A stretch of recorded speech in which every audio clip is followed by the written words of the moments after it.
predicting your behavior with an absolute accuracy has been Google's quest for 2 decades. If they can do that, they can generate endless streams of money from advertisers and anyone else who is willing to pay for exploiting such power. How much are they able to follow you across the internet? Well, the reality is that Google's surveillance has no limits. They track literally everything you do, everywhere you go. And not just on the internet, but even in real life. This is how Google manages to follow your every step. In China, Google has been secretly developing a covered version of Google Search in order to enter the vast Chinese market. At the request of the Chinese government, Google will link users' mobile phone numbers to the search terms they've used. This is to help the government to crack down on dissidents and activists and become more efficient overall at censoring the internet. This was revealed just last month, and it may come as a shock to Western audience that Google would rather choose to be implicit in human rights abuse with the Chinese government than be principled and lose profit. But Google has been doing something similar in Western democracies for ages. Whenever you search for something, Google creates a server log that remembers your browser and OS configuration, IP address, and a cookie planted on your device by Google. The link you click on from the results is logged, and Google will keep a record of the websites you visit from there. If you don't delete this cookie, it will expire automatically after 30 years, essentially logging your entire digital presence. From there, it's trivially easy for Google to link your search history to your phone number. They either have your number from your phone directly or any other Google service you signed up for, like Gmail, YouTube, or Google Play. If they can't get your number from their service, Google partnered with Facebook, Twitter, and other tech platforms to exchange that information with them. If that doesn't work, Google turns to its hundreds of thousands of third-party partners and data brokers like Axiom to buy your phone number from offline databases. Thanks to Ed Snowden, we know that all Google servers are tapped by intelligence agencies in the US and other Five Eyes countries, which include UK, Canada, Australia, and New Zealand. The US National Security Agency then keeps a copy of your search history tied back to your phone number forever in their data centers. Google also worked with Pentagon to develop artificial intelligence technology for US military drones. The United States is currently engaged in military interventions in 8 countries without approval from the United Nations, and oftentimes causes massive civilian casualties from drone strikes. Many Google employees resigned in protest, claiming Google shouldn't engage in the business of war. Google surveillance has dramatic real-life implications on human rights, whether it's in China or the United States. It's a political power that few politicians can resist. If you signed up for Gmail, you didn't just give up your phone number, but some precious information that is unique to your biology. Ever since Gmail came to existence, Google has been actively scanning your emails for keywords to expose you to more ads in your inbox. But Google also used your private emails to study your writing style and the way you type. Similar to how you walk is unique to your person, the way you hit keys on your keyboard and your writing style also belong to you only. This allows Google to identify you across your whole internet presence, even if you create pseudonymous accounts on public forums like Reddit.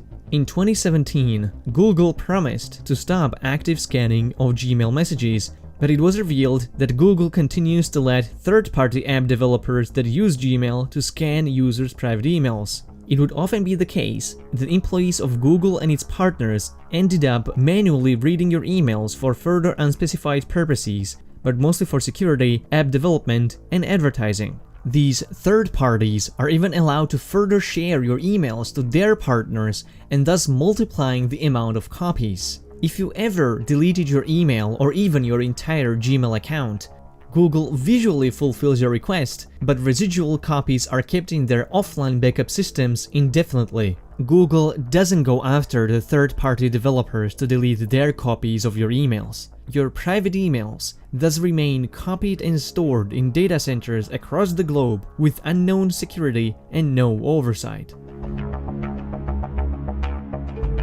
Google uses your browsing history not only to target you with ads, but to identify you as well. They only need snippets of your browsing record to be able to determine your identity on the web. Google tracks your browsing history through AdSense, DoubleClick, and various other advertising and tracking scripts that belong to the company. Even Google Plus share plugins on websites are used to track users even if they logged off or never used Google Plus, similar to how Facebook tracks browsing history through like and share plugins. Where cookies don't work, Google uses your unique advertising ID that is assigned to every Android device by default. This ID is continuously followed and cross-referenced with the rest of your record to constantly keep it up to date across all platforms and devices. If these policies aren't aggressive enough, Google purchases the remaining browsing records from data brokers, internet service providers, internet exchange points, or content delivery networks. Google really wants to know where you go, so much so that it keeps tracking your location even when you tell it not to. First time Google was caught tracking users' location on their Android phones and tablets was through triangulation of nearby cell towers servicing users' devices. This information was collected even when users turned off location services, never inserted a SIM card in their phone, or even after factory reset. There was no way for users to opt out. Google said this collection was put in place to improve message delivery, which wasn't really clear how that could work. Nonetheless, Google promised to turn this feature off and stop collecting location data for users who turn off location services. That was a lie. Even with location history turned off, Google can use any app activity to keep a minute-by-minute record of your location, but you wouldn't have any visual way to find out about it.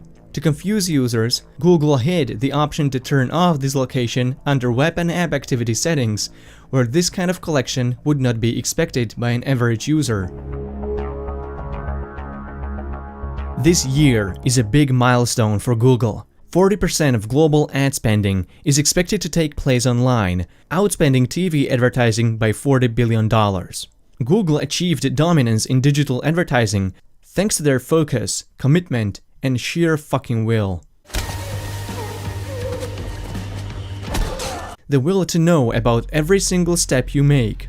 Google is able to attract advertisers thanks to their ability to profile records of your entire activity on the web. But this time, the corporate behemoth is able to track what you buy even in physical stores. Google partnered with MasterCard and presumably other credit card companies to gain access to roughly 70% of credit and debit card transactions in the United States. These data exchange hands aggregated and in encrypted form. But that's just a public relation talking point. Google can verifiably de-anonymize these data with its massive pool of personal information it holds on their users. By constantly tracking users' location, Google can correlate when users saw an online ad and walked into a store to buy it, almost entirely irrespective of how much time has passed between the two events. Digital profiles in Google's databases contain very detailed information about users' likes, preferences, interests, and private thoughts. The search giant is able to retrospectively compare these profiles with the aggregated databases of offline purchases to identify individual purchasing histories. Google tracks offline purchases in order to prove advertisers when online ads make impressions that translate into physical transactions. Digital advertising is still a relatively new platform compared to television. By tracking users' offline purchases, Google can persuade the advertising industry that they can pinpoint marketing campaigns with surgical accuracy. I only mentioned tracking that we know of. There might be numerous trade secrets, undisclosed agreements, and technologies developed by Google to win the race to get inside people's minds. Google's presence is literally everywhere, and it wants to play God without permission, but it's possible to protect yourself. By avoiding Google services and replacing them with alternatives whenever possible, you can significantly reduce Google's power in your life. Switch to ProtonMail, start using Firefox, search with DuckDuckGo, and install uBlock Origin to block much of Google's tracking machinery.